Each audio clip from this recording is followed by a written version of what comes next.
right, let's get right into it. Today, we're talking about something huge for any entrepreneur out there in East Africa. It's this idea of moving beyond just the daily hustle and becoming what we're calling an architect of assets. I mean, if you're in Kampala, Nairobi, or Kigali, you can feel it, right? There's this buzz, this incredible entrepreneurial energy absolutely everywhere you look. People are launching everything from coffee shops to killer fashion lines to tech startups. It is an absolutely amazing time to be building something. But, with all that amazing activity, we have to ask a really important question. And it might sting a little, but it's crucial. Are you actually building a business? Or have you just created a really, really demanding job for yourself? So to figure that out, let's first dig into the reality for so many people. We're calling it the East African hustle.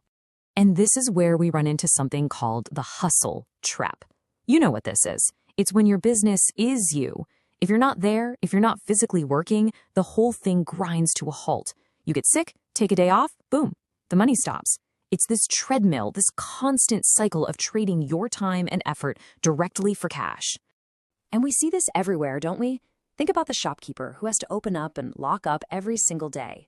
The boda rider who's only earning when he's on the bike. Or that entrepreneur online who's managing every single order, packing every box themselves. Look, these are all completely respectable ways to make a living, for sure. But they're not building long-term lasting wealth. Okay, so this is the heart of it all, really. It's the huge difference between just hustling and having true ownership. Let's break this down. On one side, you've got the hustle culture. It's all about your effort. It's totally dependent on you showing up, and the main goal is just making money for today.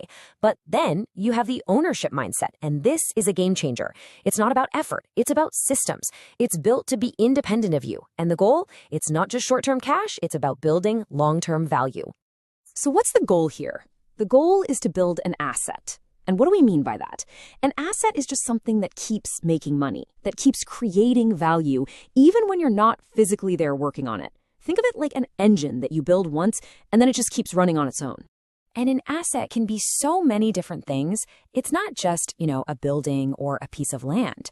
It can be a really strong brand that people know and trust. It could be a company with killer systems in place so that a team can run it without you.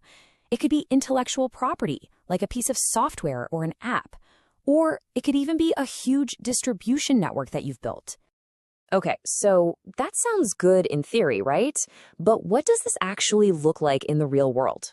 Let's check out a couple of amazing local examples of this in action.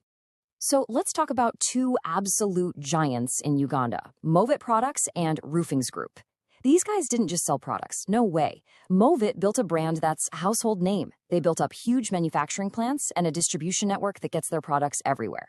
Roofings? They built massive scale infrastructure and super efficient operational systems. See, they built assets that work for them 24/7, way beyond what any single founder could do in a day. And this is the secret sauce, right here.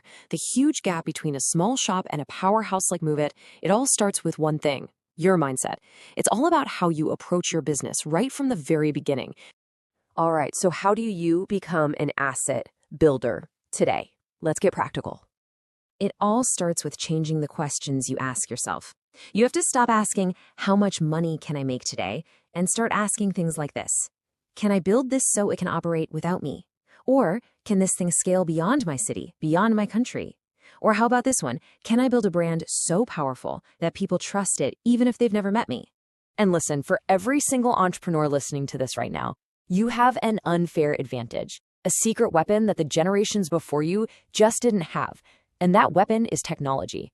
It is, without a doubt, the greatest ally you have for building assets faster and bigger than ever. I mean, just think about it for a second. Mobile money, from companies like MTN Group and Safaricom, has completely changed the game for commerce. Digital platforms mean you can run a global business from your phone. And with regional connectivity getting better and better, your market isn't your street anymore. It's the entire continent. These are serious, powerful tools just waiting for you. And that requires a huge mental shift. You have to think bigger. Stop thinking just about your neighborhood. Start thinking about East Africa. Start thinking bigger. That's where the real scale, the real opportunity is. And we're already seeing incredible companies that totally get this. I mean, look at Flutterwave, look at Paystack. These guys didn't try to solve a payment problem for just Legos or Accra. Nope. They built platforms to solve a problem for an entire continent. They were thinking huge from day one. Okay, so let's wrap this up. Let's bring it all home. It really boils down to one simple but incredibly powerful question you need to start asking yourself. But first, I want to be crystal clear about something. The issue here is not about a lack of hard work. Not at all. We all know the hustle is real.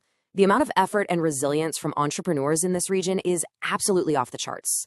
The real issue is about where all that incredible energy is pointed. It's about taking that hustle and aiming it, directing it, not just at getting through the week, but at building something that will actually last. And here it is. This is the big one, the 10-year question. I want you to really think about this for a second. What am I building right now, today, that will still be creating value 10 years from now, even if I'm not there? Is it a brand? Is it a system? A piece of tech? What is it? Because at the end of the day, the future of this continent isn't just going to be built by the hustlers. It's going to be defined by the builders, by the architects of assets, the ones who create value that lasts for their families, for their communities, for the future. So the real question is, are you going to be one of them?